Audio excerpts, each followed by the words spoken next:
అఖండమండలాకారం వ్యాప్తం येन చరాచరం తత్పదం దర్శితం येन తస్మై శ్రీగురవే నమః. సదాశివసమారంభాం శంకరాచార్యమధ్యమాం అస్మదాచార్యపర్యంతాం వందే గురుపరంపరాం. గురుబ్రహ్మా గురుర్విష్ణు గురుదేవో మహేశ్వరః. గురు సాక్షాత్ పరబ్రహ్మ తస్మై శ్రీ గురవే నమః.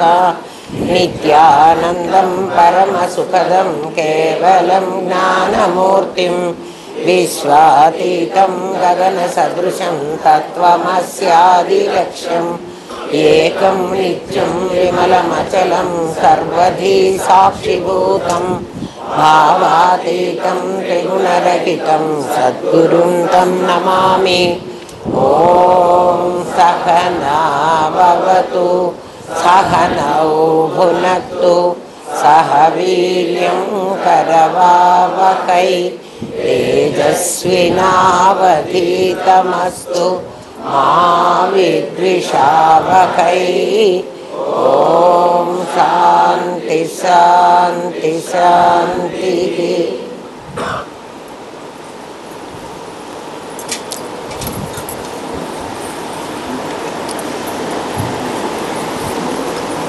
నిన్నటి వరకు మనం చెప్పుకున్నది ఏమ్మా,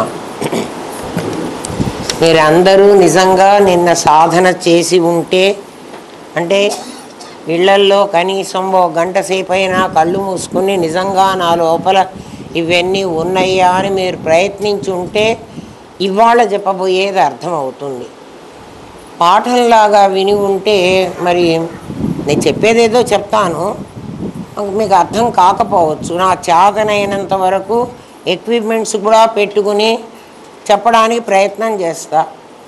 ఎంత అర్థమవుతుందో, ఎందుకంటే ఎవడికి వాడు సంపాదించుకోవలసింది, కానీ ఇది ఇంకోళ్ళు ఎవరో చెప్పేది కాదు. మరి మీరు ఎందుకు చెప్తున్నారు అంటే, నా గురువు నన్ను చెప్పమన్నాడు, ఎవ్వరూ చెప్పమని అనరు. ఎందుకంటే కృష్ణ పరమాత్మే చెప్పద్దన్నాడు. తపస్సు చెయ్యని వాళ్ళకి, శ్రద్ధ లేని వాళ్ళకి, ఆ పని మానుకుని ఇంకో పని చేసుకునే వాళ్ళకి అసలు ఇది చెప్పద్దన్నాడు.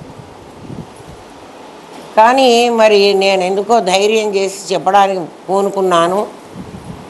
అంటే తిరుమంత్రం ఎవరికి చెప్పకూడదు, చెప్పిన వాడికి చాలా పాపం వస్తుంది అని చెప్తే రామానుజుల వారు అన్నట, నేను గుడి గోపురం ఎక్కి నేను పెద్దగా తిరుమంత్రం అంటే చాలా పవిత్రమైనటువంటిది, నేను పైకి చెప్పేస్తాను.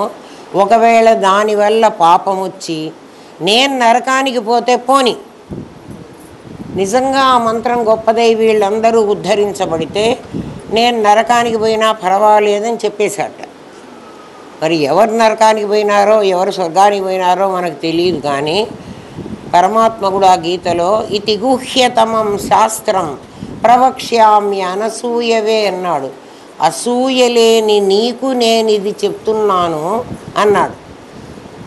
అసూయ అంటే ఏమిటి అంటే, మనకు ఎవరిని చూసినా వాళ్ళకంటే నేను గొప్పవాణ్ణి అని మనకు అనిపించిందంటే అసూయ ఉన్నట్టు. అది ఎవరినన్నా చూడని, ఎవరన్నా కట్టుకున్న చీర చూసినా అంతకంటే నేను కట్టుకున్న చీర ఇంకా ఖరీదు గలది అనిపిస్తే కూడా అసూయ ఉన్నట్టే.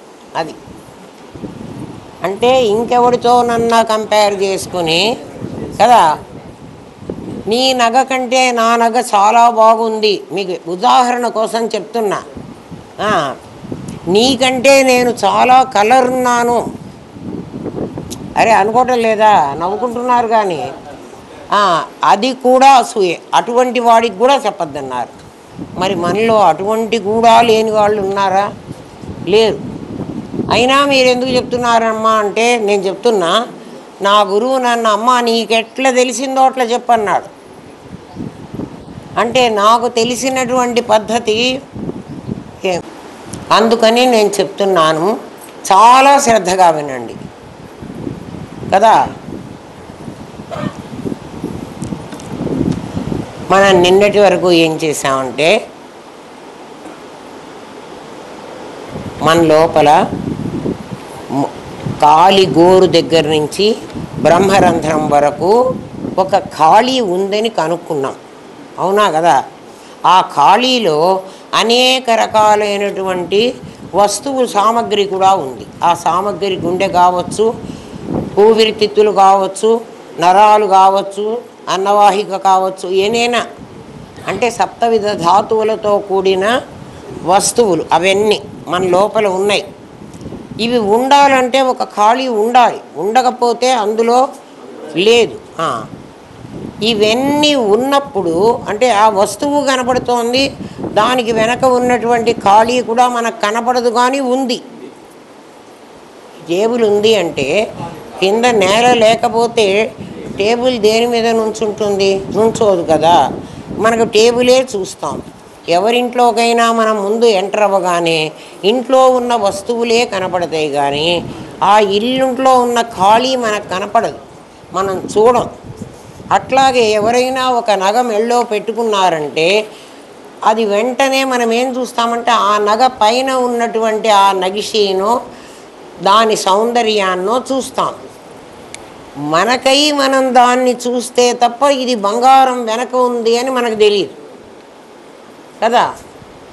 అందుకని మనకు ఆ వెనక ఉన్న బంగారం కూడా మనకు తెలియడం కోసం అది బంగారు గొలుసు అని మన పెద్దవాళ్ళు ముందే చెప్పేశారు. అట్లా ఈ ఖాళీ ఉంది, ఖాళీలో ఈ వస్తువు ఉంది అని వాళ్ళు చెప్పలే. మనం కూడా ఎట్లా అలవాటు పడ్డామంటే కేవలం వస్తువులు ఉన్నవి చూడడమే అలవాటు పడ్డాం కదా. కాబట్టి మన లోపల ఒక ఖాళీ ఉంది కదా. ఆ ఖాళీ ఎక్కడిదంటే బయట ఉన్న ఖాళీయే అది లోపల. అది మీకు ఇప్పుడు అర్థం అవడానికి చెప్తాను నేను. మీరు వింటేనే మీకు అర్థమవుతుంది. మరి నాకు అంతకంటే నాకు కూడా దొరకలే. అది నాకు 40 ఏళ్ల టీచింగ్ ఎక్స్పీరియన్స్ ఉండి ఇది చెప్తే వీళ్ళకి అర్థమవుతుందేమోనని తెచ్చుకున్నా, ఎక్కడా ఉండి చూసింది కాదు. ఇప్పుడు దీని పేరు అద్దం. దీని లక్షణం ఏమిటి అంటే ఎవరు తన ముందుకు వస్తే దాన్ని దీనిలో రిఫ్లెక్ట్ చేస్తుంది. అది అద్దం యొక్క స్వభావం. ఈ అద్దంలో ఈ బొమ్మ పెట్టాను నేను. ముందు అప్పుడే పెట్టవాక అవన్నీ తర్వాత చెప్తా, దాని పాఠం వచ్చినప్పుడు అవి పెడతా. ఈ అద్దంలో ఈ బొమ్మని పెట్టా. మీకు అద్దము బొమ్మ కనపడుతున్నాయా? ఏం నాయన పట్టుకో, పైకి పట్టుకో. ఆ అమ్మాయి అద్దం పట్టుకుంటుంది. ఇప్పుడు నేను ఈ బొమ్మను పెట్టా. బొమ్మంత మేర మీకు అద్దం కనపడదు, అవునా కాదా? ఇంకో బొమ్మను కూడా పెట్టా. అద్దం అక్కడ వాళ్ళకి కనపడదు. ఊహించుకోండి నాయన, అంతకంటే నేనేం చేయలేను. నా ఇంట్లో ఉన్న అద్దం తెచ్చా, నా ఇంట్లో ఉన్న బొమ్మలు తెచ్చా కదా. ఇది కూడా ఎక్కడా రాయలేదు. ఇట్లా చెప్తే వీళ్ళకి అర్థమవుతుందేమోనని నేను తీసుకొచ్చా. ఏమ్మా, ఇవి బయటివి, అది అద్దం లోపలిది. మీకు ఇక్కడ తెలుసుకోవాల్సింది ఏమిటంటే మనందరం ఇప్పుడు బయటి వాళ్ళం, ఈ బొమ్మల లాంటి వాళ్ళం మనం కదా. మన లోపల ఒక అద్దం ఉందంటున్నానే, దాని పేరు మన లోపల ఉన్న మిర్రర్. బుద్ధి అనేటువంటి దర్పణం, అది చాలా చిన్న అద్దం. ఆ అద్దంలో ఈ బయటి వాళ్ళ బొమ్మలు పడుతున్నాయి. అదే నిన్న నీ పడ్డ నీ భార్య బొమ్మ, నీ పడ్డ నీ ఆస్తి బొమ్మ, పొలం బొమ్మ, నీ ధనం బొమ్మ, అవన్నీ బొమ్మలు. ఇవి కాదు. ఇది నీ ఆస్తి, ఇది నీ భార్య అనుకో కాసేపు కదా. వీళ్ళు ఇక్కడే ఉంటారు, వీళ్ళ తాలూకు బొమ్మలు మాత్రమే నీలోకి వచ్చినాయి. అదే నీకు నాది అని అనిపిస్తున్నాయా కదా. నా ఆస్తి, నా బ్యాంక్ బ్యాలెన్సు, దీనికైతే రూపం ఉంది. ఎవరికి? ఈ బయట ఉన్న వస్తువులకి. నీ మూడింటికి రూపం ఉంది. నిజంగా నీకు రూపం లేదు. నాకు రూపం లేదు అంటే ఎలా తెలుసుకోవాలంటే నిన్న చెప్పాను, నిన్నటి పాఠమే. నాకు సుఖదుఖాలకు రూపం లేదు కదా. సుఖదుఖాలు నిన్న అనుభవాలు, నాకు అనుభవం ఉంది అంటున్నావు, ఎక్స్పీరియన్స్ చేస్తున్నావు. నువ్వు ఎక్స్పీరియన్స్కు రూపం లేదు. నువ్వు తిన్న ఆహారానికి రూపం ఉంది, అది శక్తిగా కన్వర్ట్ అయితే నీకు రూపం లేదు. నువ్వు మైసూర్ పాకు తినేటప్పుడు మైసూర్ పాకు ఇంత గడ్డ ఉంటుంది కదా, ఆ గడ్డ నీ ప్లేట్లో పెట్టినప్పుడు ఉంది, నోట్లో పెట్టుకున్నప్పుడు ఉంది, అది కరిగినప్పుడు ద్రవరూపంగా అన్నా ఉంది. అది లోపలికి వెళ్ళిన తర్వాత అందులో పనికిరాని పదార్థం అంతా బయటికి వెళ్ళిపోయి దానిలో ఉన్న ఎసెన్స్ ఏదో నీ లోపలికి చేరినప్పుడు ఆ ఎసెన్స్కు రూపం లేదు కదా. మనం మల విసర్జన చేసేసిన తర్వాత మనం తిన్న ఆహారంలో శక్తి మాత్రమే మనకు మన శరీరానికి సోకింది. కాబట్టి రూపం లేని వాటికి నీ లోపల అనుభవం అనేది నీకుంది, రూపం లేనిది అనుభవిస్తోంది. అది ఏమిటి అంటే నీ కాళ్ళ దగ్గర నుంచి నీ తల వరకు ఉన్న ఖాళీ స్థలం ఏదైతే ఉందో ఆ ఖాళీ స్థలం కదా, అదే కదా అనుభవిస్తోంది. నీ అనుభవం ఎక్కడుంది? ఆ లోపల ఉంది. ఆ లోపల ఎక్కడుంది? ఆ ఖాళీ స్థలంలో ఉంది. మీరంటారు నా మనస్సులో ఉంది అంటారు. నీ మనస్సులో కూడా ఆ ఖాళీ స్థలం ఉంది. దాన్ని ఎట్లా అర్థం చేసుకోవాలంటే, ఎవరైనా మీ నాన్న ఇంట్లో ఉన్నాడా అమ్మా అని అడుగుతాం. నాన్న ఇంట్లోనే ఉన్నాడు అంటుంది ఆ పిల్ల కదా. ఫోన్లో మనం మీ నాన్న ఇంట్లో ఉన్నాడా అని అడిగాం. మా నాన్న ఇంట్లో ఉన్నాడు. ఇంట్లో ఉన్నాడు అంటే వంటింట్లో ఉన్నాడా, గదిలో ఉన్నాడా అంటే ఉన్నాడు. అట్లా నీ అనుభవం ఉన్నదే నీ శరీరంలో ఉన్న ఖాళీ స్థలంలో ప్రతి ఒక్క మాట మీరు పట్టుకోవాలి దీన్ని. అది మనస్సులో ఉన్నటువంటి ఆ ఖాళీ స్థలం పట్టుకుంది అని నేను చెప్తున్నా. ఏ ఖాళీ పట్టుకుందో కానీ మొత్తం ఖాళీ అయితే పట్టుకోవాలి. ఏం పట్టుకోవాలి? నీ కష్ట సుఖాలను కానీ నీ అనుభవాలను కానీ పట్టుకుని తీరాలి కదా. వస్తువులు ఈ మనుషులందరూ వీళ్ళని చెప్పాను కదా, వీళ్ళెవ్వరు లేరు అనుకోండి, ఈ అద్దం ఖాళీగా ఉంది. వీళ్ళెవ్వరూ లేకపోతే ఈ అద్దంలో ఏం పడుతుంది చెప్పండి? ఆకాశం పడుతుంది. ఖాళీ అద్దంలో ఆకాశం పడుతుంది అనే కంటే మీరు ఈ అద్దాన్ని బోర్లిస్తే కదా, అద్దాన్ని బోర్లించాం, మనం చూడలేం కానీ మనం ఊహించగలం. ఇందులో ఏముండి ఉంటుంది అంటే ఏ బొమ్మ లేదు, ఖాళీయే ఉంది. ఖాళీ కావాలంటే ఆకాశానికి అద్దం పెట్టామంటే ఆకాశం బొమ్మ పడుతుంది. అందరికీ ఆకాశం బొమ్మ పడిందని తెలుస్తుంది కదా. అంటే ఇప్పుడు అద్దంలో ఏముంది? ఆకాశం ఉంది. ఆకాశం అద్దం లోపలికి వెళ్ళిందా, అద్దం బయట ఉందా? ఆకాశం అద్దం బయటే ఉంది. ఆ బయట ఉన్న ఆకాశం యొక్క ప్రతిబింబం అంటే ఆకాశం దాని రేసు అద్దం వరకు వెళ్ళి అద్దాన్ని దాటిపోలేక అద్దం నుంచి వెనక్కి తిరిగి వచ్చిన సైన్స్ ఆ మాట చెప్తోంది మనకి. ఏం చెప్పింది? దాని వరకు వెళ్ళి అది దాటి పోలేక మళ్ళీ వెనక్కి తిరిగి వచ్చింది. కాబట్టి అద్దం పైన సర్ఫేస్ మీదనే మనకు ఆకాశం కనబడుతోంది. ఇప్పుడు పైన సర్ఫేస్ మీద ఉన్న ఆకాశం, పైన ఉన్న ఆకాశం ఒకటేనా రెండా? ఆలోచించండి కదా. అద్దం లోపల ఆకాశం కాదు, లోపల లేదు అసలు ఆకాశం. మనకి లోపల ఉన్నట్టు కనబడుతోంది కానీ ఆకాశం ఎక్కడుంది? పైన ఉంది. నువ్వు బయట ఉన్న ఆకాశం ఎక్కడుంది? పైనే ఉంది. ఆ ఆకాశము ఈ ఆకాశం ఒకటేనా రెండు ఆకాశాల? ఒక్క ఆకాశమే, ఒక్క ఆకాశమే. మనం ఏమంటున్నాం అంటే లోపలి ఆకాశాన్ని జీవుడని, బయటి ఆకాశాన్ని జగత్తని అంటున్నావు నువ్వు.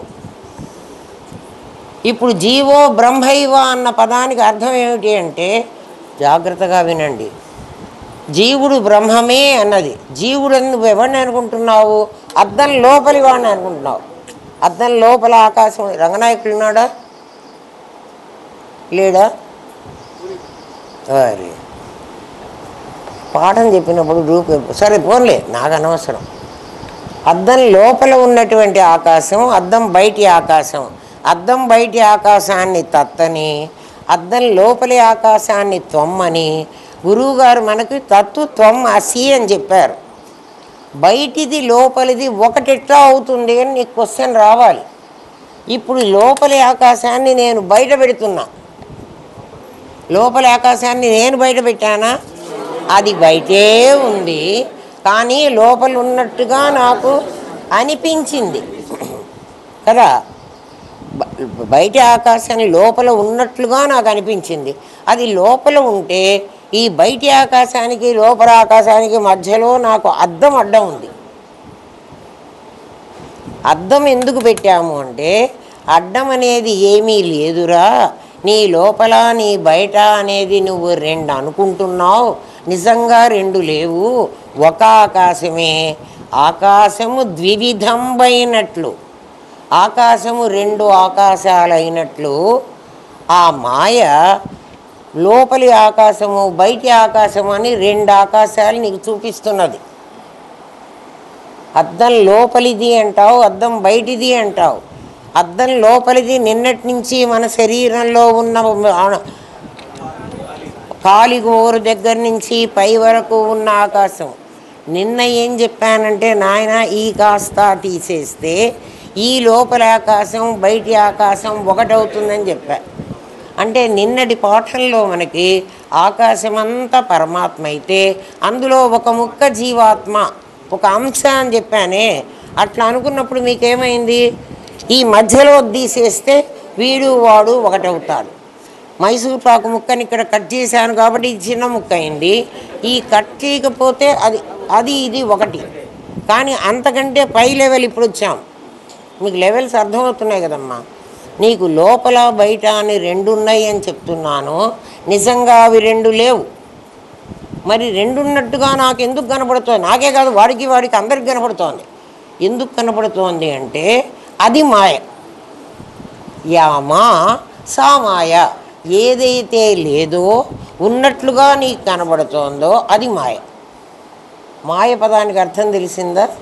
ఏదైతే లేదో, యామా అంటే ఏది లేదో, సా మాయ అది మాయ. ఏది లేదు? అద్దం లోపల వెలుపల అనేటువంటిది లేదు. ఇది నాకు కనబడుతోంది కానీ అది నిజంగా అద్దం లోపలికి ఎవ్వరూ వెళ్ళలేరు. అవును కదా. అద్దం పైనే ఇప్పుడు ఈ బొమ్మ అద్దం లోపల కనబడుతోంది నాకు. అద్దం లోపలికి వెళ్ళిందా? వెళ్ళలే. అద్దం బయట ఇక్కడ ఈ సర్ఫేస్కి వెళ్ళి అక్కడి నుంచి వెనక్కి తిరిగి వచ్చింది. అవునా కాదా? అద్దం లోపల అద్దం వెలుపల లేదు. ఈ వెలుపల ఇప్పుడు అద్దం ఖాళీ పెట్టిన అద్దంలోనే మీకు ఇది అర్థమవుతుంది. బొమ్మ ఉంటే అర్థం కాదు. ఖాళీ అద్దంలో ఆకాశం బొమ్మ పడుతోందన్నావు అంటే అద్దంలో ఏమీ లేదు కానీ ఆకాశం ఉంది. అద్దం లోపలికి వెళ్ళలే ఆకాశం. అద్దం సర్ఫేస్ మీద ఉంది. కాబట్టి ఇంతకుముందు లోపలి ఆకాశం బయట ఆకాశం ఉందంటే అద్దం అడ్డం ఉండాలి. అద్దం లోపలికి ఆకాశం పోలేదు అని తెలిస్తే ఆకాశం ఒకటే ఉంది, అద్దం ఆకాశంలో ఉంది. అట్లా మొత్తం పరమాత్మలో అద్దం అనేటువంటి నీ బుద్ధి దర్పణం పెడితే బయటి ఆకాశం అది లోపలి ఆకాశంలాగా నీకు కనపడుతున్నది. అర్థమైందా అమ్మా? అర్థమైతే చప్పట్లు కొట్టాలి. మీరు అర్థం కాలే చప్పట్లు కొట్టాలి. మళ్ళీ వినండి. ఇంకా సౌండ్ పెంచమంటావా?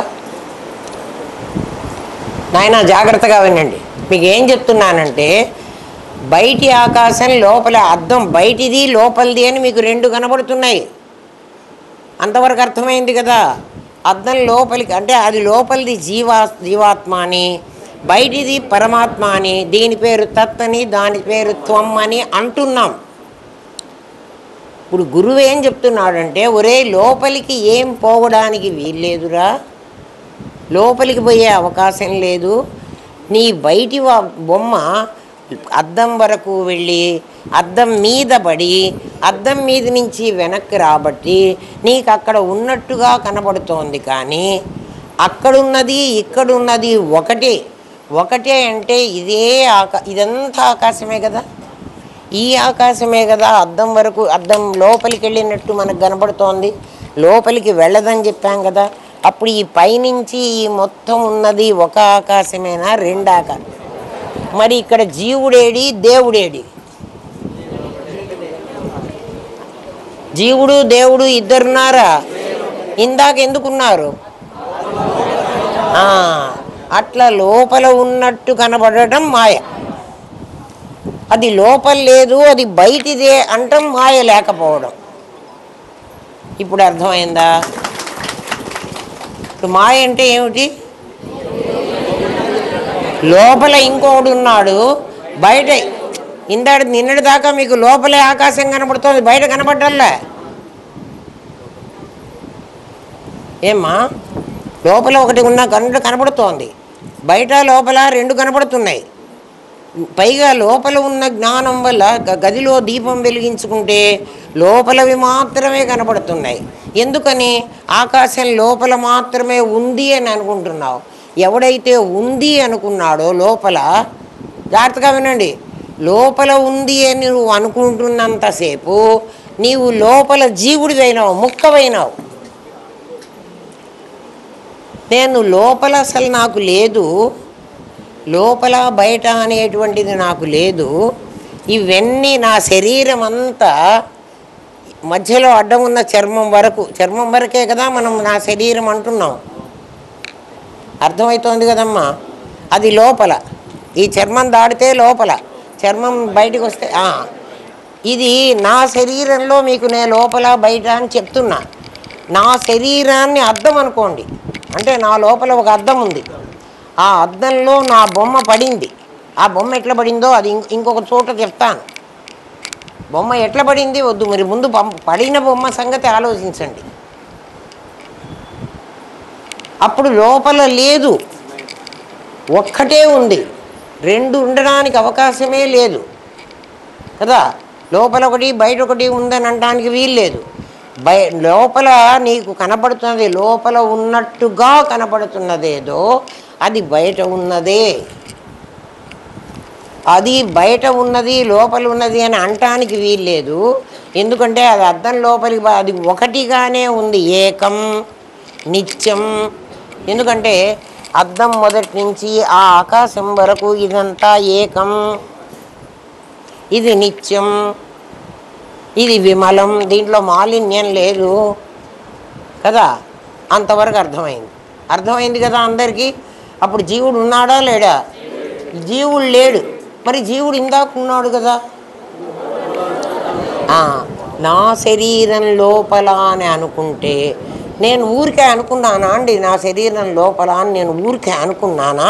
కాదు, నాకు అనుభవాలు వస్తున్నాయి, నాకు కష్టసుఖాలు తెలుస్తున్నాయి, నాకు నాకే లోపల ఎమోషన్స్ వస్తున్నాయి, నాకు ఫీలింగ్స్ వస్తున్నాయి. ఫీలింగ్స్ బయట రాలే. అందుకని మీకు నేను చెప్పా, నా కొడుకుని చూడగానే నాకు ఫీలింగ్స్ వచ్చినాయి, వాడిని ముద్దు పెట్టుకోవాలి, ఎత్తుకోవాలి. అప్పుడు కదా నేను ఎత్తుకున్నాను. ఆవిడ కొడుకు వస్తే నేను ఎందుకు ఎత్తుకోకూడదు? అందుకు ఫీలింగ్ మీకు చెప్తున్నా కదా. ఇది నా భార్య, వీడు నా కొడుకు, ఇది నా ఆస్తి. ఇవన్నీ కూడా నిరాకారమే. ఆస్తికి ఆకారం ఉంది, భార్యకు ఆకారం ఉంది. నా అన్న చోట ఆకారం లేదు. నా అని ఎందుకు చెప్పావంటే నీ లోపల ఆ ఫీలింగ్స్ వస్తున్నాయి. ఆ ఫీలింగ్స్ను కనుక్కుంటున్నవాడు నేను అనేవాడు ఒకడు ఉన్నాడు. సకర్తృకం అంటారు వాడిని. శాస్త్రం ఇంత మాటే అంటుంది. అసలు అదేంటో మనకు అర్థమై చావదు. సకర్తృకం అంటే ఇదంతా నీకు కనిపిస్తున్నదంటే దీని పేరు ప్రమేయం. ఏది ప్రమేయం? ఇప్పుడు ఈ ఆకాశం ప్రమేయం.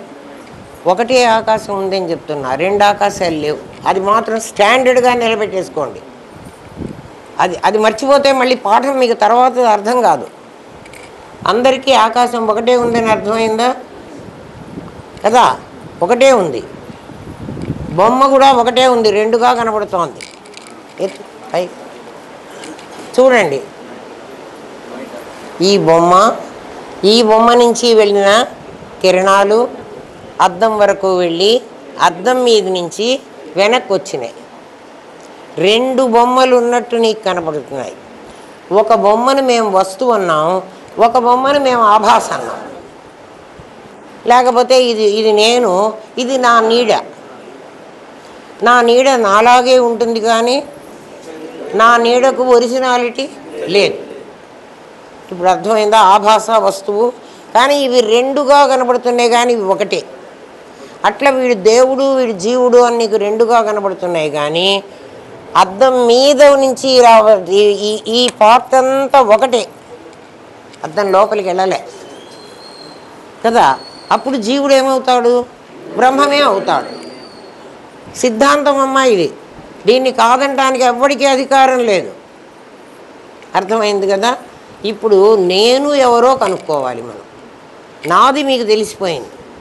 నాది అనేదాన్ని జీవుడు అన్నాము. నాది నిజంగా లోపల లేదు, అంత బయట లోపల లేదు దానికి, అసలు ఉన్నది అదే కదా. బయట ఉంది అంటే లోపల ఇంకోటి ఉండాలి. లోపల బయట లేదు, ఉన్నది ఒక్కటే ఉంది. ఆ ఒక్కటి జీవుడు కావడానికి వీల్లేదు. ఎందుకని జీవుడు కాకూడదంటే లిమిటెడ్ లేదు. వాడు లిమిటెడ్ అయితే వాడు జీవుడు అనాలి. వాడు లిమిటెడ్ కాదు, వాడు అన్లిమిటెడ్. ఎందుకంటే ఆకాశం అద్దంలో పడ్డ ఆకాశమే కాదు, అంతటా ఉన్న ఆకాశం. అద్దం చిన్నదిగా ఉండబట్టి అద్దంలో అది అంత మేరే కనపడుతోంది కానీ నాకు, లేకపోతే అదంతా ఒక ఆకాశమే ఉంది. కాబట్టి జీవుడు లేడని కొట్టేశాం. అందరికి జీవుడు లేడని ఎంతమందికి అర్థమైందో చెప్పండి. అందరికీ అర్థమైంది. కాబట్టి ఉన్నది ఒకడే ఉన్నాడు కదా. ఇప్పుడు వాడు ఏమైనాడు అంటే ఇంతకుముందు దాకా వాడు లోపల ఉన్నాడు, వాడు లోపల కాదు బయటే ఉన్నాడు, వాడు ఒకడే ఉన్నాడు అని అర్థమైంది. కాబట్టి తత్వమసి మహావాక్యానికి మీకు అర్థం వచ్చింది. తత్వం అని రెండు లేవు, అవి రెండూ కలిసి ఒకటే. ఆ ఒకటి నేనేనని తెలియాలి కదా. ఆ ఒకటి నేనేనని తెలియాలి. ఇప్పటి వరకు ఏం తెలిసిందంటే నాది అని తెలిసింది. నాది అని ఎందుకు తెలిసింది అంటే నా లోపల ఆ ఫీలింగ్స్ నేను అనుభవిస్తున్నవాడెవడు? నేను. నాకే ఎవడికి వాడికే ఫీలింగ్స్ వచ్చినాయి కదరా. కాబట్టి నేను కదా. ఆ నేనెవడో ఇప్పుడు నాకు తెలియాలి. అర్థమైందా? నాది తెలిసింది, నేనెవరో ఇప్పుడు నాకు తెలియాలి. అవునా? నేను చెప్తాను ఇప్పుడు మీకు, నేను చూపిస్తాను, చెప్పడం కాదు. ఏ పదార్థమైనా కర్మ ఉంది అంటే చూశాను అన్నారు కదా మీరు. చూశానే కాదు అనుభవించాను అన్నారు కదా. ఎవడికి వాడు ఫీలింగ్స్ ఎవరికి వస్తున్నాయి? నీకే వచ్చినాయి కదా. నేను అనుభవించాను అన్నాడు. అనుభవించాను అన్నది క్రియాపదం కదా. ఏం అనుభవించాను అంటే కష్టాన్ని అనుభవించాను, సుఖాన్ని అనుభవించాను, ఆనందాన్ని అనుభవించాను. కాబట్టి దేన్ని నువ్వు అనుభవిస్తున్నావో అది కర్మ అవ్వాలి. అవునా? గ్రామర్లో అంతే కదా. ఒక కర్మ ఒక క్రియ ఉన్నప్పుడు దానికి కర్త ఖచ్చితంగా ఉండి తీరాలి. నీకు తెలిసినా వాడు తెలియకపోయినా, నీకు తెలిసినా తెలియకపోయినా ఒక కర్త ఉండాలి. ఇక్కడ కర్త ఆకారం లేనివాడు. అక్కడ వచ్చింది మనకు. కర్త గనక ఆకారం ఉంటే మనకు తిప్పలేదు కదా. ఇప్పుడు గొలుసు చేశాడు అన్నాం. ఎవడు చేశాడు అంటే గొలుసు బంగారం తనకై తాను గొలుసు కాదు, ఒక కంసాలి వాడు చేశాడు. ఎవడన్నా కానీ వాడి పేరు సుబ్బారావు, వెంకారావు, ఎవరో పుల్లారావు, ఒకడెవడో చేశాడు. ఎవడు చేశాడు అన్న ప్రశ్నకి సమాధానం వస్తే వాణ్ణి కర్త అనాలి.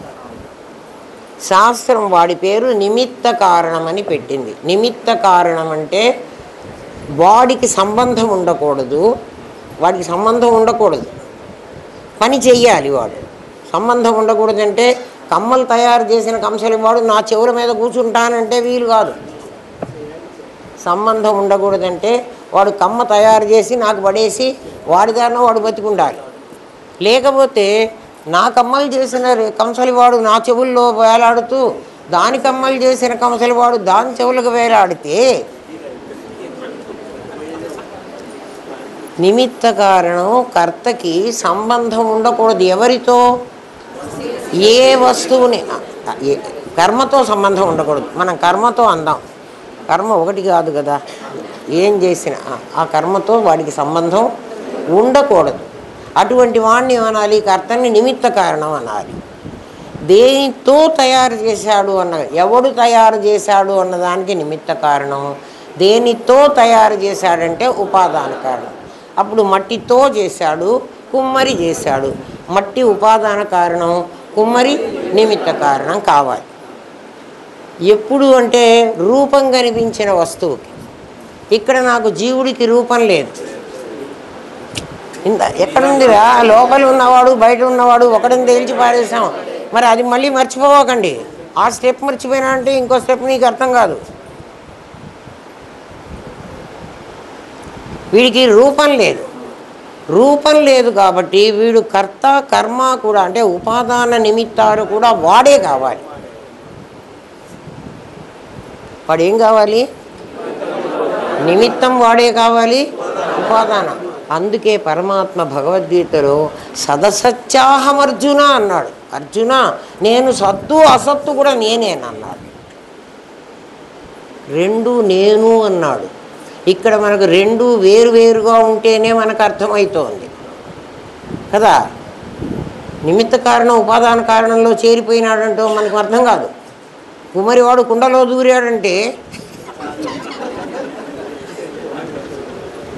మనకు తిప్పలు. అందుకని కుమ్మరివాడు కుండలో దూరకూడదు, వాడు వేరుగా ఉండాలి. కానీ ఇక్కడేమంటున్నాడంటే కుమ్మరి కుండ ఒకటే అయినాడు. జగత్తులో అయితే నిమిత్త ఉపాదానాలు వేరే ఉంటాయి, పరమాత్మలో నిమిత్త ఉపాదానాలు వేరే ఉండకూడదు. ఉండకుండా ఉంటే ఎట్లా ఉంటుంది, ఇది మనకు అర్థం కావాలి. ఇప్పుడు మీకు నేను వస్తాడు, నేను కర్త అని మనకు తెలుసు. అంటే ఒక కర్త ఉండి ఉండాలి, వాడి పేరు ఎక్స్. ఎవడి పేరు? అనుభవించాను. నువ్వు అనుభవించావు కదా, ఫీలింగ్స్ నీకు ఉన్నాయన్నావు, ఫీలింగ్స్ నువ్వు ఎక్స్పీరియన్స్ చేస్తున్నావు కదా. కాబట్టి కర్త ఎక్కడున్నాడో నీ లోపల నీకు తెలియాలి కదా. అవన్నీ అనుభవాలు నీకు ఉన్నాయి కదా. కష్టం వస్తే ఏడుస్తున్నావు కదరా, ఏడిచేవాడు ఎవడో తెలియాలి కదా. సుఖం వస్తే ఆనందపడుతున్నావు కదా, ఆనందపడేవాడు ఎవడో నీకు తెలియాలి. అంతే కదా. వాడు కర్త. కర్త అంటే వాడు, వాడి పేరు మేము సబ్జెక్ట్ అని పెట్టేశాం. ఏదైతే వాడు అనుభవిస్తున్నాడో ఆ వస్తువు పేరు ఆబ్జెక్ట్ అని పెట్టేశాం. అంటే ఆబ్జెక్టు ఉపాదాన కారణం, సబ్జెక్టు నిమిత్త కారణం కావాలి. రెండు కలిసి మళ్ళీ ఒకటే కావాలి. నీకు విడివిడిగా ఉండకూడదు, రెండు కలిసి ఒకటే కావాలి. కర్త ఉండాలి. ఆ కర్త ఎట్లుంటాడో ఇప్పుడు చూపిస్తా. ఏమ్మా గుర్తుపెట్టుకోండి. నేను రాయడానికి కూడా అసలు వీలు కాదురా, చెప్పడానికే వీలు కాదు. నేను ఎంత చెప్పగలుగుతున్నానో నాకైతే, మరి మీకు ఎంత అర్థమవుతుందో నాకైతే తెలీదు. అర్థమైతే సంతోషం. 30 తిప్పలు పడి 3 చెర్ల నీళ్లు తాగుతున్నా. ఇప్పుడు నేను కానీ బయట పెట్టాలి, మీతో పెట్టించాలి. నేను నా దగ్గర బయటపడతాడు, వాడు దొంగవాడు మీ దగ్గర దాక్కుంటాడు. అవును, దాక్కుంటాడు. వాడిని ఇప్పుడు బయట పెట్టాలి, పెట్టిస్తా చూడండి. మీకు అందరికీ కళ వచ్చింది కదా, ఇది శ్రద్ధగా వినండి. ప్రతిదీ శ్రద్ధగా వినాల్సిందే, లేకపోతే రాదు. మీకు అందరికీ కళ వచ్చింది కదా. ఒకడు మంచం మీద పడుకొని ఉన్నాడు, వీడు మంచం మీద పడుకున్నవాడు. ఏమ్మా, వీడి కళలో వీడొచ్చాడు, వీడు కాక వీడు కూడా వచ్చాడు. వీడి కళ్ళలోకి వచ్చారు వీళ్ళిద్దరు. ఒకడు పడుకొని ఉన్నాడు.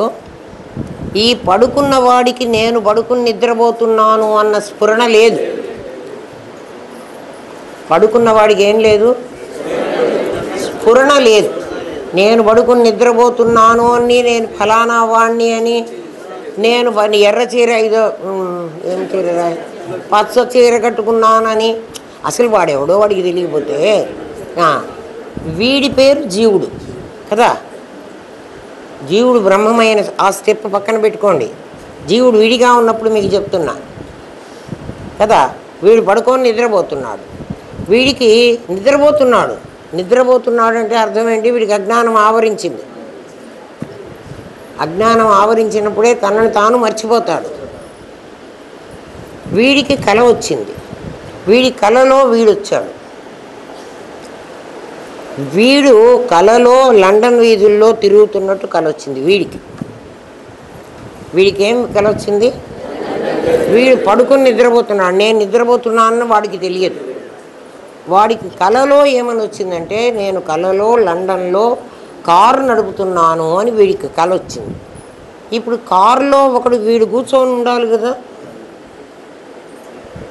కారులో కూర్చోవాలి అంటే కళలో మొత్తం కనబడుతుందా, కొంచెం కనబడుతుందా? కారు కనబడుతుంది, కారులో కూర్చున్న మనిషి కనబడతాడు. ఆ కారుకి యాక్సిడెంట్ అయింది. గబగబా ఇదిగో 2 పోలీసులు వచ్చారు. 2 పోలీసులు కూడా కనపడ్డారు. ఏమ్మా, వీడిని అరెస్ట్ చేశారు, పట్టుకుపోయినారు, జైల్లో పెట్టారు. ఇంతవరకు వీడికి కల వచ్చింది. వీడికి ఇప్పుడు మెళుకో వచ్చింది. వీడికి మెళుకో వచ్చి వీడితో కల చెప్తున్నాడు. వీడితో చెప్తాడు కల, తన కల ఏమని చెప్తున్నాడంటే, నేను లండన్ వీధుల్లో తిరుగుతున్నాను. వీడు అంటున్నాడు, వీడు తిరగలే. నేను లండన్ వీధుల్లో తిరుగుతున్నాను, ఆ కారు యాక్సిడెంట్ అయింది, పోలీసులు వచ్చి నన్ను పట్టుకున్నారు, నన్ను జైలుకి తీసుకెళ్ళారు, నాకు ఎంత భయం వేసిందో తెలుసునా అని వీడికి చెప్తున్నాడు. పడుకుని నిద్రపోయిన వాడు లండన్ వీధులకు వెళ్ళాడా, కారు నడిపాడా, వాడిని పోలీసులు పట్టుకున్నారా? పట్టుకోలే. మరి వాడు నేను అంటున్నాడు కదా. అర్థం చేసుకోండి. ఇక్కడే స్పిట్స్ ఉంది, మీకు నేర్పిస్తా.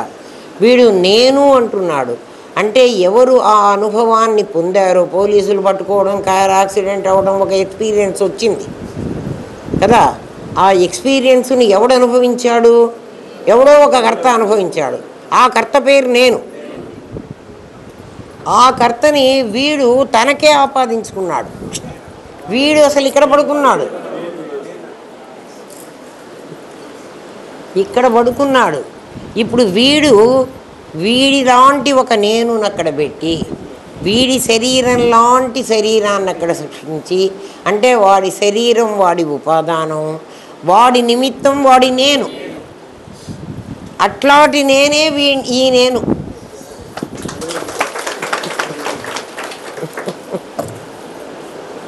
అర్థమైందా? వాడు ఏమంటున్నాడంటే, ఎవడు అనుభవిస్తున్నాడో వాడు నేనవ్వాలి, అనుభవం నాది కావాలి. ఏ కళలోనైనా, కళలో కాదు ఇళ్ళలో కూడా. ఇక్కడ నువ్వెవరో నీకు తెలియదు, ఇక్కడ అనుభవమే నేనంటున్నావు. వీడికి చెప్తున్నప్పుడు వీడంటాడు, నేను లండన్ వీధుల్లో తిరుగుతుంటే నన్ను పోలీసులు, నాకు కారు యాక్సిడెంట్ అయితే నన్ను పోలీసులు పట్టుకుంటే అని అంటున్నాడు.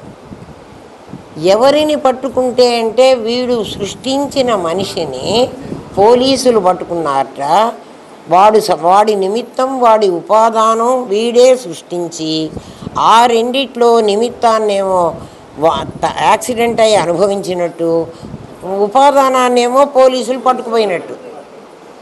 నిమిత్త ఉపాదానాలు అక్కడ కలిసి ఉన్నాయి. వీడు చెప్తున్నాడు, అసలు ఈ నిమిత్తం ఈ ఉపాదానం పడుకుంది.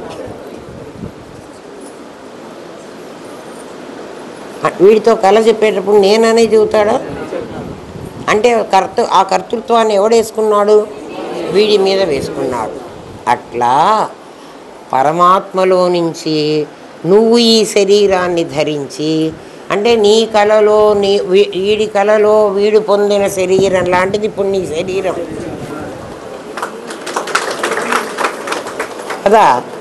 పడుకుని నిద్రపోతున్న నువ్వు అసలైన నీవు కదా. అది ఎట్లా సృష్టించానండి అంటే, నీ కళలో నువ్వు సృష్టించుకున్న నీవు. జాగ్రత్తగా వినండి, ఈ పాటలు ఎన్నిసార్లు విన్నా మీకు అది అర్థమయ్యేదాకా వినండి. నీ కలలో నీ లోపల జరుగుతున్నది నీకు బయట జరిగినట్టుగా ఎట్లా కనిపించిందో, ఇందాక బయట జరిగింది లోపల జరిగిందని చెప్పలే. ఇప్పుడు బయట జరిగింది నీ లోపల జరిగినట్లు నువ్వు ఫీల్ అవుతున్నావు.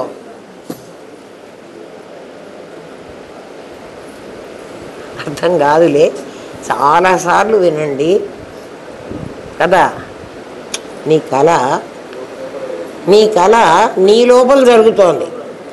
నీ పక్కన పడుకున్న వాడికి కూడా నీ కళ అర్థం కావటంలే. కానీ నీకు ఏమనిపిస్తోంది? నేను పడుకోనుంటే నేను లండన్ వీధులు కనపడుతున్నాయిరా కదా. లండన్ వీధులకి వీడు ఎన్నడు పోయినాడు? మరి చూసింది అబద్ధమా? చూసింది నిజమే. కారుకి యాక్సిడెంట్ అయింది కూడా నిజమే. పోలీసులు పట్టుకుపోయింది కూడా నిజమే. వాడు భయపడింది కూడా నిజమే కదా. మరి ఎప్పుడు అబద్ధమైంది? మెళుకో వచ్చిన తర్వాత అబద్ధమైంది, ఎవ్వడు చెప్పకుండానే. అట్లాగే కళలో ఉన్న నీ రూపం, నీ కళ ఎట్లాగో మళ్ళీ చెబుతా. ఈ కళలో ఉన్న నీ రూపం, ఇప్పుడు ఈ రూపం లండన్ వీధుల్లో తిరుగుతున్నట్లు కర్నూలు వీధుల్లో భరత్ గాడు తిరుగుతున్నాడు. అసలు భరత్ గాడు ఎక్కడో ఉన్నాడు. వాడు భరత్ కాదు, వాడు అహం బ్రహ్మాస్మి. ఏమిరా కదా. ఆ కళలో ఉన్నవాడిని ఎందుకంటే అనుభవం జరుగుతున్నప్పుడు నేను అనుభవిస్తున్నానని నాదిగాడిని నేను చేస్తున్నావు. ప్రతివాడు, ఆ చిన్న పాప కూడా ఇది నాది నేను ఒకటేని ఎందుకు చేసిందంటే అక్కడ నాది నేను ఒకటి చేసింది. ఇది నిమిత్త ఉపాదానాలను ఒకటి చేసింది కదా. కారు నడిపినవాడు చైతన్యం, కారు యాక్సిడెంట్లో గురైన వాడు ఉపాదానం. దెబ్బలు ఎవడికి తగిలినాయిరా? శరీరానికి కదా. కారు నడిపిన వాడేవాడురా? చైతన్యం కాడు కదా. వాడు నిమిత్తం, వీడు ఉపాదానం కదా. ఏమిరా? వీడు నిద్రపోతున్నప్పుడు కదా కల వచ్చింది. ఇక్కడ నీవు నిద్ర ఏం పోతున్నావంటే నీవు పరమాత్మని నీకు తెలియకపోవడమే నువ్వు నిద్ర. ఈ నిద్రలో నువ్వేమనుకుంటున్నావంటే వీడు ఎట్లాగైతే ఆ కల్లో వాడిని నేను నేను నేను అని వస్తున్నాడో నువ్వు కూడా వీడిని నేను నేను నేను. ఇప్పుడు నిన్న ఎవరో నేను అంటే నీకు నేను తెలియకుండా నేను ఎట్లుంటున్నావు అని కోపడ్డా. ఇప్పుడు నేను అర్థమైందా? నేను ఎవడు సృష్టించాడు? ఎవడికి వాడు నేను సృష్టించాడు. అంటే ఎవడికి వాడు ఎవడు అనుభవిస్తున్నాడో వాడు కర్త అయి ఉండాలి. కాబట్టి అందుకని కర్మ నేను చేశాను అంటున్నాడు. నువ్వు చేసావు కాబట్టి నువ్వే అనుభవించరా అంటాడు పరమాత్మ. చెయ్యలేదనద్దు, అసలు చేస్తున్నది నువ్వు కాదు. నిజంగా కర్మ జరగలేదర్రా. లండన్లో కారు యాక్సిడెంట్ అయిందా? కారులో ఎవడన్నా పట్టుకుపోయినాడా వీడిని? కదా, జరగలేదు కదా. మరి జరగకపోతే వీడు ఎందుకు తెల్లవారు లేచి కళ చెప్తున్నాడు?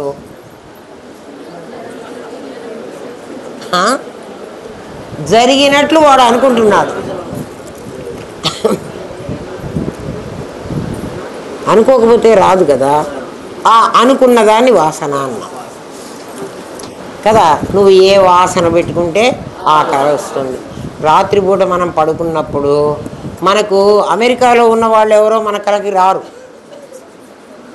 ఎవరు వస్తారు? మన వాతావరణంలో మన సర్కమస్టెన్సెస్సే, మన పనిలే మనవే వస్తాయి. అందుకంటే మన దగ్గర ఏ వాసనలు ఉన్నాయో ఆ వాసనలే.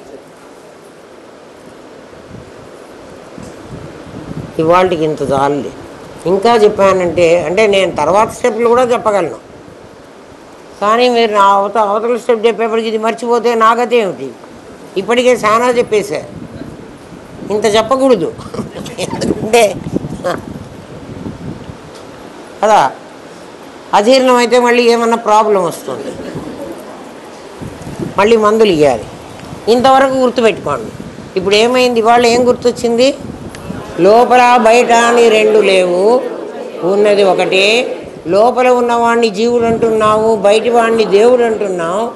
జీవుడు దేవుడు ఇద్దరు లేరు, ఉండేది ఒకటే. మరి రెండుగా ఎందుకు కనపడుతోందంటే ఒక అద్దం మీద బొమ్మలు పడుతున్నాయి.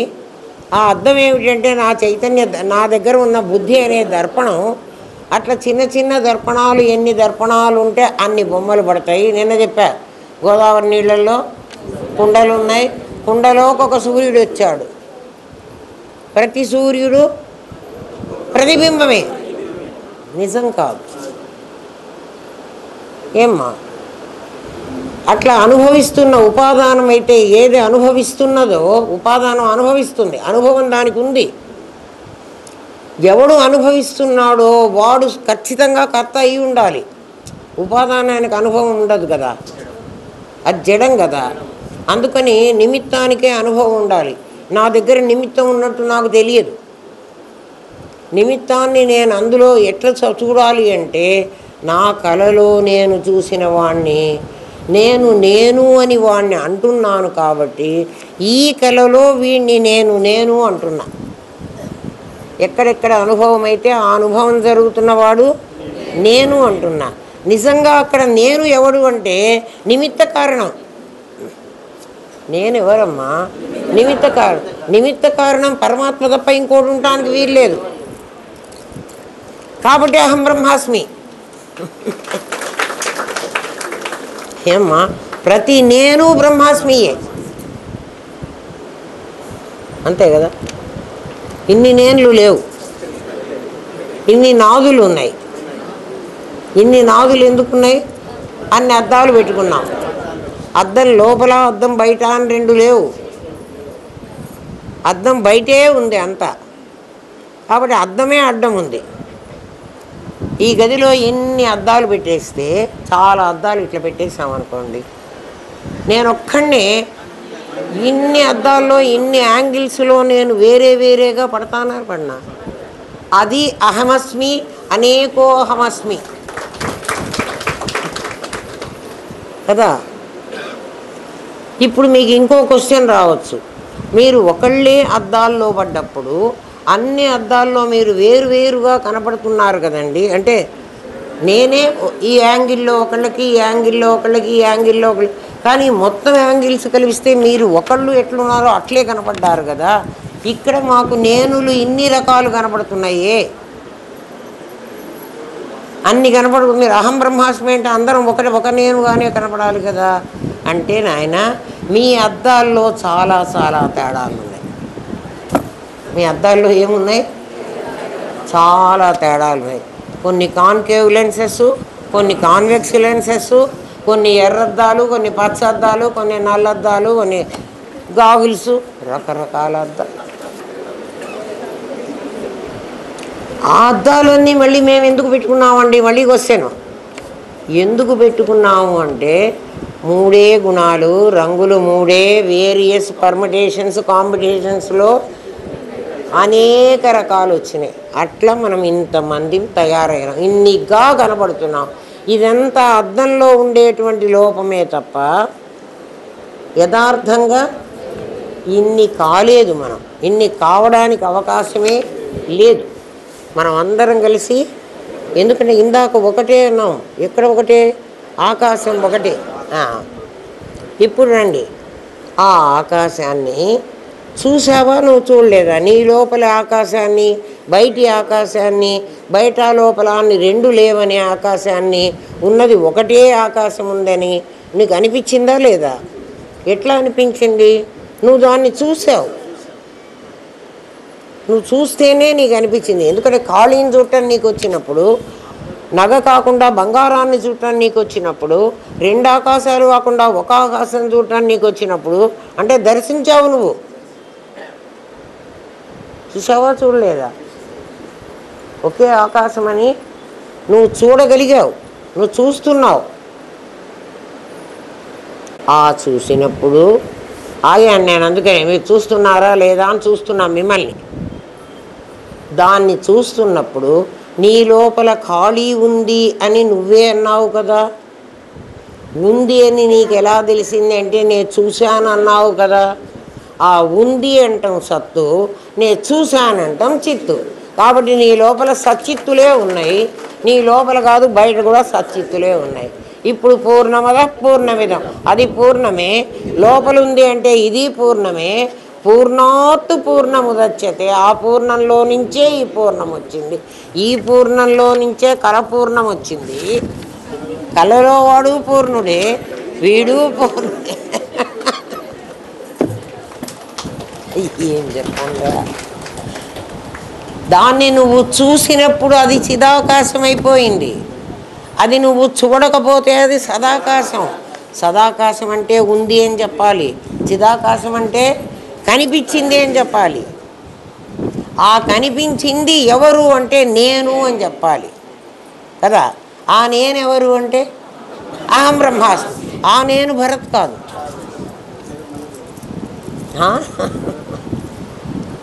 మరి భరత్ ఎక్కడి నుంచి వచ్చాడు? నా కల్లో వచ్చాడు కదా. అది కూడా చెప్పేస్తా. నీ కల్లో ఎక్కడి నుంచి వచ్చాడో చెప్తా, వినండి. ఏమ్మా, ఇక పాఠం ఎప్పుడు చెప్పనే, ఫోన్లే. కాన్సెప్ట్ తెలిస్తే పాఠం ఆటోమేటిక్గా తెలుస్తుంది. టెక్స్ట్ బుక్ దగ్గర పెట్టుకోకుండా సైన్స్ వాళ్ళు పాఠం చెప్తారు, ఆర్ట్స్ వాళ్ళు చెప్పరు. కానీ నేను ఆర్ట్స్కి అయినా కూడా నేను టెక్స్ట్ బుక్ లేకుండా పాఠం చెప్తా. అది మీకు అర్థమైనాక నేను టెక్స్ట్ బుక్ చదువుతా, అందులో అదే ఉంటుంది. అది సైన్స్ వాళ్ళు చేయగలరు, ఆర్ట్స్ వాళ్ళు చేయరు. అందుకే ఎప్పుడు పుస్తకం చేతిలో పెట్టుకొని కూర్చుంటారు. సబ్జెక్ట్ మీద గ్రిప్ లేకపోతే అట్లనే చేస్తారు వాళ్ళు. ఇప్పుడు నాకు ఈ రూపాలు ఇవన్నీ ఎందుకు వచ్చినాయో, కళ ఎందుకు వచ్చిందో చెప్తా మీకు. ఏమ్మా, ఆ అర్థం తీసుకొస్తావా? ఇది ఇంకో కొంచెం కష్టమైంది. అన్నీ ఒకసారి చెప్తే మీకు మరి మర్చిపోతామంటే నేను చెప్పను. ఇంకోసారి చెప్పుకుందామా? మర్చిపోతే కష్టం. ఏమ్మా, ఎవరేం బలకటం లేదు. మర్చిపోము అని అష్యూరెన్స్ ఇవ్వలేకపోతున్నారు. అది నేనేం చేయగలనురా? ఇప్పుడు చూడండి, అద్దంలో పడ్డ బొమ్మ అని చెప్పాను కదా. అద్దంలో పడ్డ బొమ్మ నా కల్లో ఉన్న మనిషి, అది కదా నేను. మనమందరం కళలో ఉన్న మనుషులమే. మనకు మెళుకో వస్తే అహం బ్రహ్మాస్మి కదా. మెళుకో రాకపోతే అహం జీవాస్మి. ఏదో మన పేరు, ఈ పేరు గలవాళ్ళు. వీడి పేరు వెంకయ్య. ఇప్పుడు వీడు చచ్చిపోతున్నాడు, కాసేపు అనుకోండిరా కదా. వీడిప్పుడు చచ్చిపోతాడు. వీడు ఏమనుకుంటున్నాడంటే వీడిని నేను అనుకుంటున్నాడు, అంతే కదా. వీడు ఒక వాసన, గత జన్మలో వాసన ఇట్లా బొమ్మ అయింది. ఈ బొమ్మ ఇప్పుడు మనకి ఇక్కడ కనపడుతోంది, అంటే కిందటి జన్మలో వాడు వీడు. కానీ వీడు ఈ బొమ్మని కాదు, నేను ఇది నిజం అనుకుంటున్నాడు. అది మీకు అర్థమైంది కదా. ఇప్పుడు మనందరం మనం నిజం అనుకుంటున్నాం, నిజంగా మనం నిజం కాదు, మనం విభూతి. విభూతి కదా మనం. అట్లా వీడు అనుకుంటున్నాడు నేను విభూతిని కాదు, నేను వాస్తవం అనుకుంటున్నాడు. ఇప్పుడు వీడు నేను చచ్చిపోతున్నానని అంటాడు. నిజంగా నేను చావడు. నిజంగా నేను చావడానికి వీల్లేదు, ఎందుకంటే నేను అసలు లేడు కాబట్టి. సృష్టించబడ్డాడు, కళలో సృష్టించి ఆ ఎక్స్పీరియన్స్ చేస్తున్నవాడెవడో, ఆ ప్రమాతగాడెవడో ఒకడు ఉండాలి అని వాడు కదా అయినాడు. అట్లా వీడు కూడా, వీడు ప్రమాత అయి ఇప్పుడు నేను చచ్చిపోతున్నాను అంటున్నాడు. చావడం అనేది ఒక క్రియ. ఎవడు చస్తున్నాడు? అనుభవిస్తున్నవాడు చస్తున్నాడు, అనుభవించేవాడే చస్తున్నాడు. ఇప్పుడు ఇక్కడ అనుభవిస్తున్న వాడి పేరు వెంకయ్య పెట్టాం. వెంకయ్య చచ్చిపోతున్నాడు. చచ్చిపోతూ ఉంటే వీడికి మళ్ళీ ఇంకొక శరీరాన్ని తీసుకోవాలి. వీడు అహం బ్రహ్మాస్మి అనలే, వీడు వెంకయ్యననే అంటున్నాడు కదా. వీడు చచ్చిపోతూ ఏ జన్మ తీసుకోవాలో నిన్న తెలివి తప్పింది అన్నప్పుడు ఆ డైరెక్ట్ శక్తి ఒకదాని మీద పడకుండా అడ్డం పడింది. ఆ అడ్డం పడ్డది నా వాసన అని చెప్పారు. వీడి వాసన ఏమిటంటే ఇదిగో పుల్లయ్య కావాలి అనుకున్నాడు వీడు. ఎందుకంటే వెంకయ్యగా ఉన్నప్పుడు వీడికి ఏవో కష్టాలు ఉన్నాయి.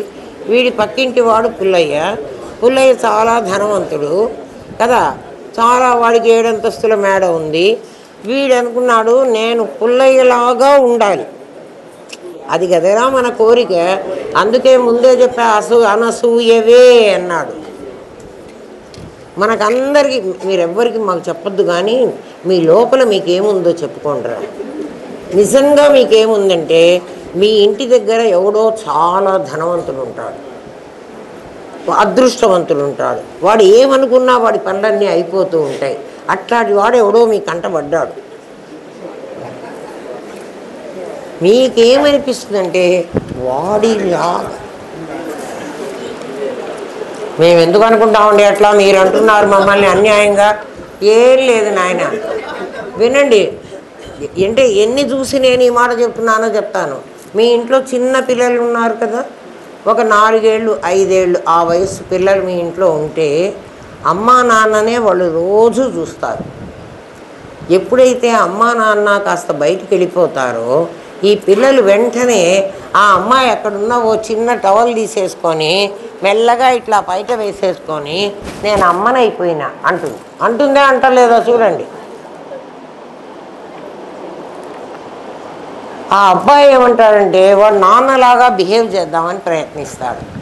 అంటే తనకంటే వేరుగా ఉన్నవాళ్ళు, తనకంటే వాళ్ళు అధికంగా ఉన్నవాళ్ళు అనే భావం వీరికి లోపల ఉంటుంది. మీరు అయితే మాకందరికీ లేదండి అంటే మీరు లోపల ఉన్నది దాచిపెట్టాలి. దొంగలు.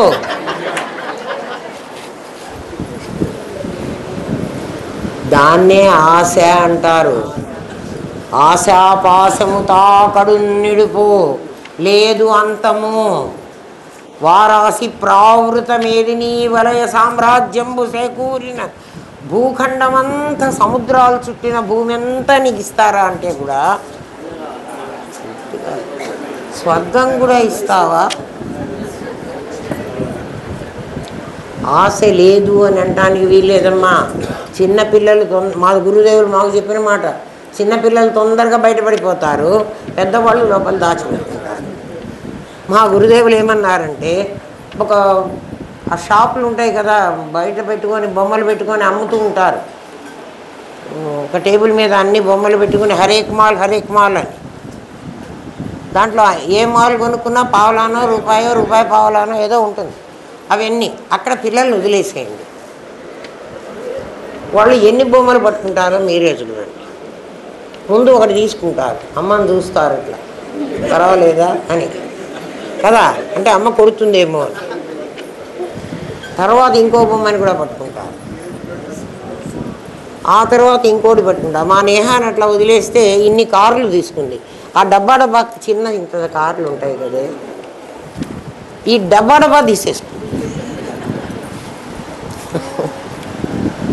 శ్రీశైలంలో వదిలేస్తే డబ్బా కార్లన్నీ తీసేసుకుంటాం. అంటే లోపల వాసనలు ఎట్లుంటాయి అందుకు చెప్తున్నాను మీకు. మీరన్నీ అబ్జర్వ్ చేయండి. మీ పిల్లలు మీకు పాఠాలు చెప్తారు. మీ పిల్లలు కాదు, వాళ్ళు చాలా పాత జీవుళ్ళు. ఎందుకు పాత జీవుళ్ళు అంటున్నానంటే చాలా ఏళ్ళు వచ్చిన తర్వాత సాధారణంగా చావాలంటే పెద్దవాళ్ళు అందరు పసిపిల్లలుగా ఎందుకు చస్తారా? వాళ్ళ జీవితంలో ఎన్నో అనుభవాలు పొందారు. ఆ తర్వాత చచ్చి మళ్ళీ ఇప్పుడు పుట్టారు కదా, బహునాం జన్మనాం అంతే. అందుకే వాళ్ళకి బిస్కెట్ ప్యాకెట్ ఇచ్చి కూడా నువ్వు వెనక్కి తీసుకోలేవు. ఇయ్యడు వాడు ఎందుకు ఇస్తాడు? ఇయ్యడు సోదా. వాడికి ఎక్కువైంది వాడెమ్మకి పెడతాడు, అది కూడా మనకు పెట్టాడు. అంటే అది మోహం. ఎక్కడెక్కడ ఉంటాయో మీరు వెతుక్కుంటారా? అది పిల్లలే చెప్తారు, మీకు చాలా పాఠాలు చెప్తారు. వీడు ఏం చేస్తాడంటే, ఈ వెంకయ్య దృష్టి ఏముందంటే వాళ్ళ ఇంటి పక్కన ధనవంతుడైన ఒక పుల్లయ్య ధనవంతుడు, వాడి మీద వీడి దృష్టి ఉంది. అంటే వాడిని తిరగొట్టాలని కాదు, వాడు ఎంత వాడు వీడు కావాలి కాబట్టి నేను అంత వాణ్ణి కావాలి అని వీడు అనుకుంటూ ఉంటాడు. ఆ థాట్ ఎప్పుడు వచ్చిందో తెలివి తప్పింది. డైరెక్ట్గా వీడి మీద పడే, అద్దం మీద పడేటువంటి జ్ఞానం, అద్దం మీద పడేది జ్ఞానం కదా, అద్దం లోపల పడ్డట్టు కనపడుతుంది. అది కాస్త ఆ జ్ఞానానికి అడ్డం పడేటప్పటికి ఇంకా ఇప్పుడు నా పని అయిపోయింది, ఇక్కడ నేను ఉండక్కర్లేదని ప్రాణం కాస్త వెళ్ళిపోయింది. ప్రాణం ఎవరు అంటే ప్రాణమే అమ్మగారు, జ్ఞానమే అయ్యగారు, తెలివి ఎప్పుడు అయ్యగారు. ప్రాణం ఎప్పుడు ఆ తెలివిని నిలబెట్టడానికి ప్రయత్నించేది, ఎప్పుడు ఉపాదానాన్ని నిలబెట్టాల్సింది అమ్మగారు. ప్రాణం ఎట్లా ఉంటుంది అంటే మీకు చెప్తా, మన దగ్గర గాలి పీలుస్తుంటే మనకు అర్థమవుతోంది, కానీ నిజంగా ప్రాణం ఎలా ఉంటుంది అంటే బంగారంలో సాగే గుణం, మట్టిలో కుమ్మరి కుండ, ఊరికే మనం కుండ చేస్తే అవుతుందా? సాగే గుణం, ఒక గుణం ఉండాలి దాంట్లో. ఏ రూపం కావాలంటే ఆ రూపం పొందగలిగిన శక్తి దాంట్లో ఉండాలి. అది అమ్మ. ఆ అమ్మ ఎలా ఉంటుంది అంటే ఈ గాలి పీల్చడం అనేటువంటి పని చేసి, అందుకనే సత్తెవరు అంటే అమ్మగారు. ఫామ్ అయింది ఫంక్షన్ అవుతోంది. ఫంక్షన్ ఎట్లా అవుతుంది అంటే దీనివల్లే అవుతుంది. అది ఫంక్షన్ చెయ్యడానికి ఎవరు పనికి వస్తున్నారు అంటే జ్ఞానం పనికి. జ్ఞానం ఎక్కడుంది, ప్రాణం ఎక్కడుంది అంటే మీరు చూడండి, గాలి పీల్చు అని చెప్పేది జ్ఞానం. ముక్కు మూసుకోండి, కాసేపటికి లోపల నుంచి ఒకటి మాట్లాడుతుంది, పీతి ఆ చెయ్యి అని అంటున్నది ఎవరు అంటే జ్ఞానం. అది అయ్యగారు. తీసేస్తే గాలి లోపలికి వెళుతుంది, అది అమ్మగారు. ఎందుకంటే గాలి అనేది దాంట్లో శక్తి ఉంది, ఆ శక్తి వచ్చేస్తుంది. ఎప్పుడైతే వాసన అడ్డుపడిందో ఈ ప్రాణం కాస్త పోయింది. అందుకే తెలివి తప్పింది, ప్రాణం పోయింది. ఈ పోయిన ప్రాణం ఎక్కడ నిలబడాలి? ఇంకొక దాంట్లో నిలబడాలి. ఈ అద్దంలో బొమ్మ పట్టం పోయిందిరా కదా, అందుకని ఇక్కడ రూపం పడలే, ఇక్కడ నాది లేదు, నాది ఇక్కడ పడిపోతాడు కదా. ఈ వెంకయ్య ఇంకా శ్మశానాన్ని తీసుకోండి, వీడిని ఏమన్నా చేసుకోండి, వీడి దగ్గర ఇద్దరు వెళ్ళిపోయినారు. మరి ఆ ఇద్దరు పుల్లయ్యలాగా వెళ్ళాలి అని వెళ్ళాడు కదా, ఇప్పుడు వాడు పుల్లయ్య శరీరం పొందాలి. ఎవడు? ఆ ప్రాణము, ఆ జ్ఞానము పుల్లయ్య శరీరం పొందాలి. వాడు ఎక్కడైతే వీడు పుల్లయ్యలాగా పుట్టాలి అనుకున్నాడో ఆ శరీరంలోకి వాడు వెళ్ళాలి. ఈ మధ్యలో మరి కాలం చాలా ప్రమాదమైంది. అది స్వర్గంలో వెళ్ళాడో, వీడి కర్మలు బట్టి వీడు ఎక్కడికి వెళ్ళాడో, అక్కడ ఎన్ని రోజులు ఉండాలో, క్షీణే పుణ్యే మర్త్యలోకం విశంతి, మర్త్యలోకంలో ఎక్కడికి రావాలో అక్కడికి వీడి ప్రాణం వీడిది రావాలి. ఎక్కడొస్తుంది అంటే వీడి జ్ఞానం శరీరాన్ని తయారు చేసుకొని రెడీగా ఉంటే వీడి ప్రాణం తల్లి దగ్గర నుంచి బయటికి రాగానే అది తండ్రి తల మీద ఉంటుందిట. తండ్రి చచ్చిపోయింటే, ఒకవేళ తల్లి గర్భవతి అయిన తర్వాత తండ్రి చచ్చిపోయినాడు అనుకో, అప్పుడు ఆ చిన్న ఆయన ఎవరో పెదనాయన ఎవరో వాళ్ళ వంశం వాడి తల మీద ఉంటుందిట ఆ గాలి. అది వాడి దగ్గర నుంచి డైరెక్ట్ ఈ పిల్లవాడి లోపలికి వస్తుంది. అదెంత ఈశ్వరుడు మాయ, అదంత వాడు చూసుకుంటాడు. ఇప్పుడు వీడు ఇంతవరకు ఈ నేనన్నవాడు ఇప్పుడు ఇంకొక నేనంటాడు. అప్పుడు పుల్లయ్య నేనంటున్నాడు. ఇప్పుడేమో ఈ నేనన్నాడు. ఇది ఎట్లంటున్నాడు అంటే పడుకున్నవాడు ఈ పడుకున్నవాడు ఏమీ మాట్లాడకుండా వీడి కల్లో వచ్చి లండన్లో పోయి వాడిని నేననలే. స్వప్న ప్రపంచంలో వాడు నేను, జాగ్రత్త ప్రపంచంలో వీడు నేను, జాగ్రత్త ప్రపంచంలో ఇక్కడ వెంకయ్య నేను, స్వప్న ప్రపంచంలో మళ్ళీ ఇంకో ప్రపంచం ఎక్కడో అక్కడ పుల్లయ్య వీడు. కాబట్టి పుల్లయ్య వెంకయ్య లేరు. ఇదంతా ఎందుకు చేసావయ్యా మా ప్రాణం తీయటానికి అంటే బ్రహ్మసూత్రాల్లో ఏం లేవు, లీలావత్ అన్నాడు. లీల ఆడుకోవడం. పిల్లలు ఎందుకు ఆడుకుంటారా? హ్యాపీగా ఉండడానికి నేను కూడా హ్యాపీగా ఉండడానికి ఆడుకుంటున్నారా?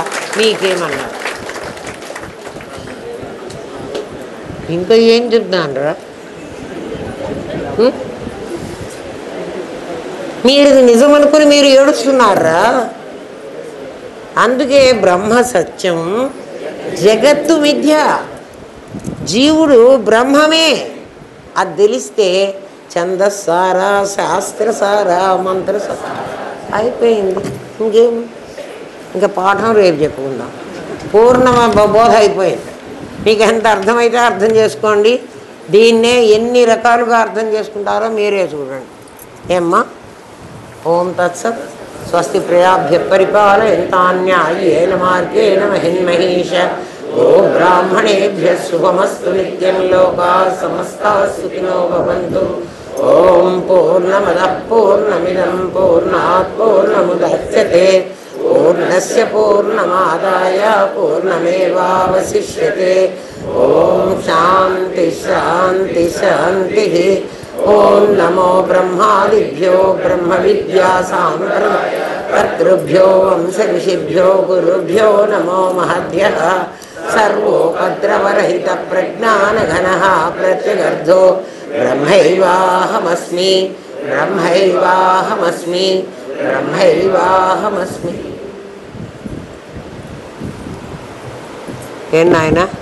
పాఠము 1కి 4 సార్లు 10 సార్లు వినండి. అప్పుడు మీకు ఎక్కడెక్కడ అర్థం కావటం లేదో, అర్థం కాకపోతే నన్ను అడగండి, చెప్తాను. అయితే వినకుండానే మాకు అర్థం కాలేదమ్మా మళ్ళీ చెప్పండి అంటే చెప్పను. మీరు ప్రయత్నం చేయండి, ఖచ్చితంగా అర్థమవుతుంది. మీకు అర్థమయ్యేంత లెవెల్లోనే చెప్పాను. ఇంకా అర్థం కాలేదంటే నేను కూడా ఏం చేయలేనమ్మా. ఎవరి వాడు సాధన చేయకుండానే ఊరికే డబ్బులు రావాలంటే ఎవ్వడికి రావు. మీరందరూ వ్యాపారస్తులు, మీకు బాగా తెలుసు. కష్టపడకుండా ఎవ్వడికి రూపాయి కూడా రాదు. మరి ఏదో అమ్మగారు సంపాదించుకున్నారు కదా, అదంతా మనకి ఇచ్చేస్తున్నారు కదా, చాలులే మనం ఎందుకు కష్టపడాలి అంటే నేను ఇచ్చింది కొన్నాళ్ళే తినగలరు. మీకుంటే మీరు తిని ఇంకొకళ్ళకి పెట్టగలరు. మరి ఆలోచించుకోండి. మీరు సంపాదించుకుని ఎంతమంది కన్నా పెట్టినా తరగని సంపద సంపాదించుకుంటారా? లేక భిక్షం ఎత్తుకొని నేను పెట్టిందే తిని అట్లే రోజులు గడుపుకుంటారా? మీరే ఆలోచించండి. మీరు కోటీశ్వరుల పిల్లలు. రామనాథం గారి పిల్లలంటే కోటీశ్వరులకు పడగలెత్తిన వాళ్ళు. మరి ఆ స్థితిని సంపాదించుకోండి కదా, మీకే తెలుస్తోంది. చూడండి, చేతిలో పుస్తకం కూడా లేదు, ఎక్కడ ఆగాల్సిన పని లేదు. మరి ఎట్లొస్తున్నది?